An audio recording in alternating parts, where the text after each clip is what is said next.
The shooting range. In this episode, Pages of History, how Starfighter got to Japan. Tactics and strategy, playing heavy tanks, and Metal Beasts, Swedish HE machine gun.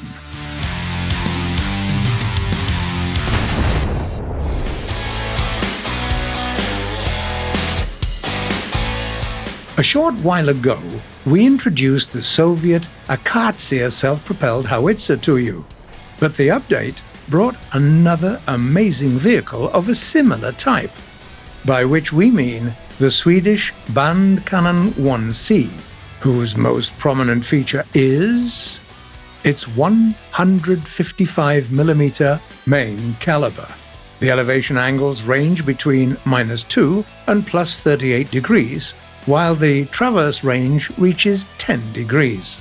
The engine and transmission are in the front, the driver's seat is in the center, 4 more crew members are in the combat compartment, and this special rear niche holds the mechanized ammo racks. Heavy, high-explosive rounds provide an immense amount of raw power. They have a little less explosives compared to the Akatsiya, only 7.5 kilograms against full 10, but it's still more than enough to breach the roof of any possible enemy. The gun's amazing ballistics allow for long-distance sniping shots, and the reload time barely exceeds 3 seconds. If you've got another machine with a big gun, you're probably used to retreating after each shot and leaving your seat to brew some tea whilst you wait for a reload. This Swede can fire basically non-stop. Admittedly, it can only do so for around 45 seconds. Its ammo pool is just 14 shots. And when you inevitably run out of it, all you can do is double time to the nearest friendly base. Speaking of double time, the Bandkanon accelerates to equal speeds in both forward and reverse driving. A top speed of 30 kph is just a light breeze on your face, of course, but still good enough to creep behind your allies. The armor on this machine is pretty thin, as is traditional. Ironically, its thickest metal is found in its barrel. Survivability depends on where the Bandkanon is hit. If the round goes into the hull, the machine will probably get away with a fire and a broken engine. Only a strong capped round can incapacitate all crew members at once, and that's gonna be tricky. But here's its Achilles heel: the huge ammo rack almost exposed on the top, a real magnet for enemy shots. As you must have guessed, a single hit here will make the self-propelled howitzer propel into space. Still, you need a full ammo pool at the beginning of the battle. Your choice includes some regular HE rounds, of course, but also some smart ones with a radio fuse. They can handle enemy air with ease. You'll be fighting enemy tanks most of the time, but it's still a nice opportunity to have. Small ammo count being a noticeable flaw, this Swede has limited depression angles as well. With only 2 degrees, every bump under its tracks may become an issue. Traverse might be problematic too. Turning your hull is something you should expect to do before most shots. Despite all these flaws, the Bandkanon is a pretty versatile machine with no competition or alternatives.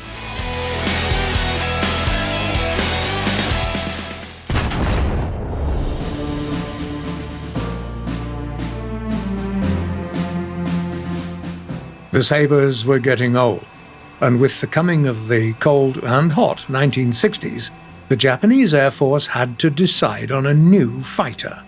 The pilots all wanted one machine, the Grumman F-11 Tiger.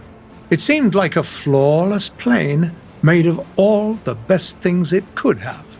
Easy to pilot, maneuverable, fast, with a good acceleration and weaponry. Oh, and also carrier-based. Not that Japan had any carriers left around after the war, but they could always install some air brakes on the short airstrips hidden in the mountains in case of another war. And then, like thunder in a clear sky, came the news. No Tiger was coming. Minoru Genda, the Air Force commander, issued an order of approval for the F-104, the terrible, clumsy, simply unsafe Starfighter. Why? We don't really know what kind of behind-the-scenes activities led to the Starfighter being approved for service in Japan, but we can take an educated guess. If we study the personality of Minoru Genda, who was he? First and foremost, he was a naval pilot and one of the main strategists in the Japanese Navy Air Force. Back before World War II, he and his team became known as Genda's Flying Circus. They were piloting carrier-based biplanes and later switched to the A-5M early monoplane fighters. Later still, he worked as a military attaché in the US, became familiar with the American military and industrial power, and visited a couple of US aircraft carriers. When Genda got back to Japan before the war, he went into General Yamamoto's headquarters and laid out the plan of attacking Pearl Harbor in detail. And he executed it knowing full well how much stronger the US was and how suicidal that mission would be. Then came his odd orders during the Battle of Midway, and the even less cognizable order for the Japanese bombers. Use effective small bombs instead of torpedoes against the American ships during the Guadalcanal campaign. But by the end of the war, Genda gathered the best naval pilots again, put them behind powerful Shiden interceptors, and headed the unit himself, although by that time it was pretty much useless. By now you might feel no surprise at the fact that Genda was the one to head the reborn Japanese Self-Defense Air Force.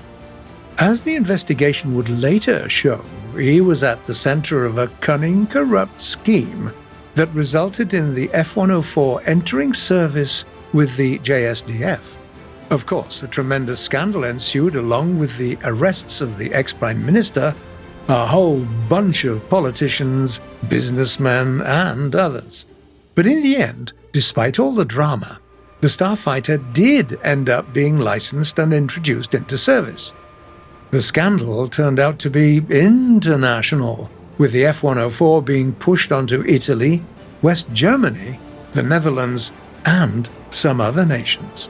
As for Genda, he simply left the Air Force, grabbing the US Legion of Merit on the way. Mind you, it wasn't the Pearl Harbor events he got the award for. The Japanese starfighters, meanwhile, made their flights. They were misused as regular fighters and suffered operational losses at an above-average rate. They say the Japanese pilots threw a party when the aircraft was finally retired in 1986.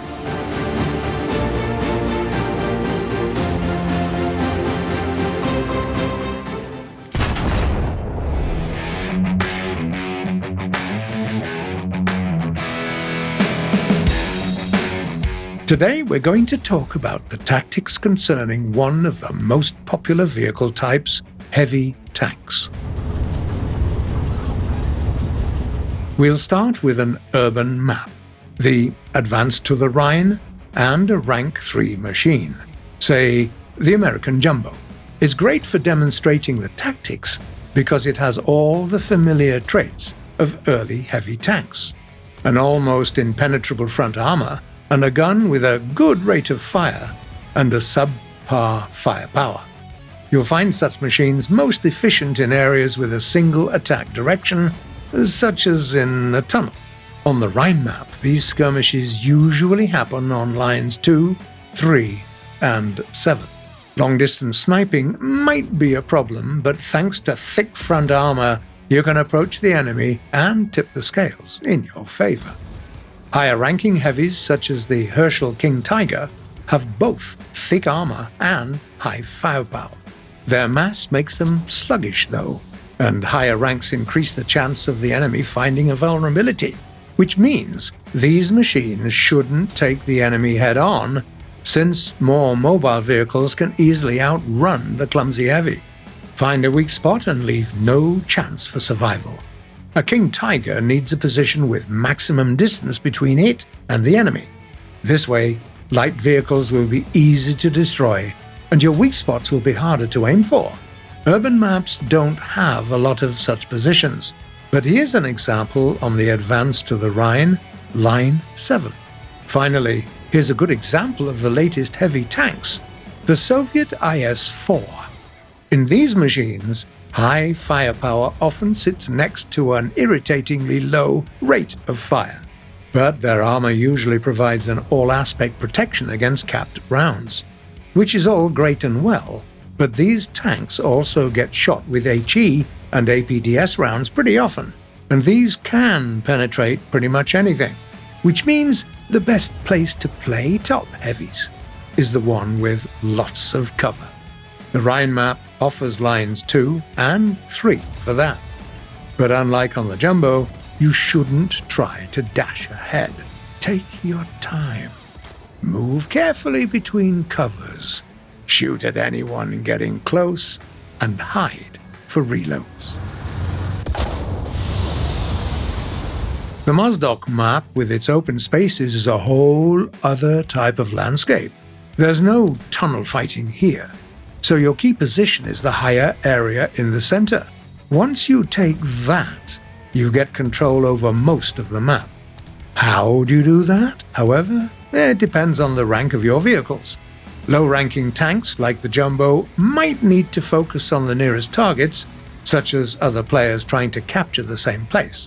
Thick front armor and a good rate of fire are excellent at deterring the attacks, destroying the enemy, or at least making them regroup. Attacking flanks on this tank is a vain idea, though. Its subpar firepower makes long-distance shots a non-viable option.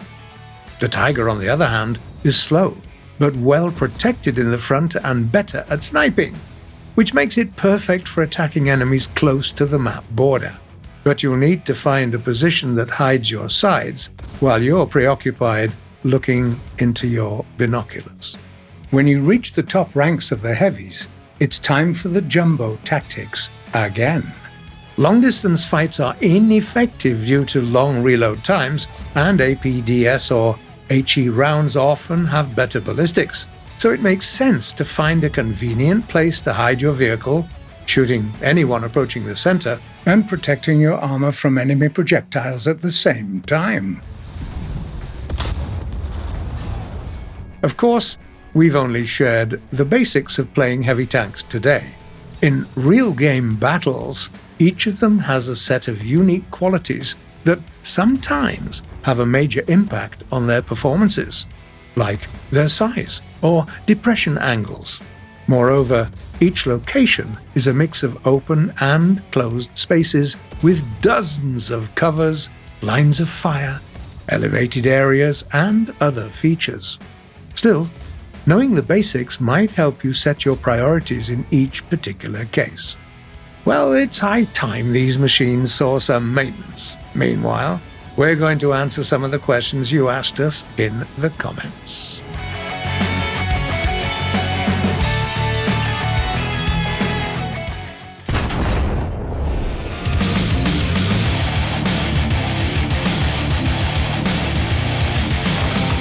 The first question was sent by a player called Asdosha. Can I understand why, when I use my Thunderbolt and I try to get into my Spitfire Mark 5C Trop, the game asks for 1300 SP just to bring my Spitfire, while I can bring the Wyvern for 600 SP only? Hi there. Using an aircraft of a certain class increases spawn points needed for every new machine of that class. Which means if you use a fighter, like the Thunderbolt, you'll need more spawn points for another fighter, the Spitfire in your case. The Wyvern is a strike aircraft, so the requirements stay unchanged. Odikan asks, would heat-seeking missiles not lock onto me if I turn my engine off? Hi, Odikan. It depends on how long you've been flying with the engine off. If it had enough time to cool down, an infrared missile might fail to lock onto it, or will need a very short distance to do so. We don't recommend that as a missile countermeasure, though. Keeping your speed high and using flares on time is a much better solution. Another question comes from Alpaca Tohika. Can you use your plane to bomb incoming torpedoes? Or even shoot them? Hello, Alpaca. Well, actually, yes. You can drop a bomb onto an activated torpedo in the water. Here's what it looks like. All Right Studios writes, what are the lines on the APF-SDS shell that look like screw line things? Hi there, All Right Studios.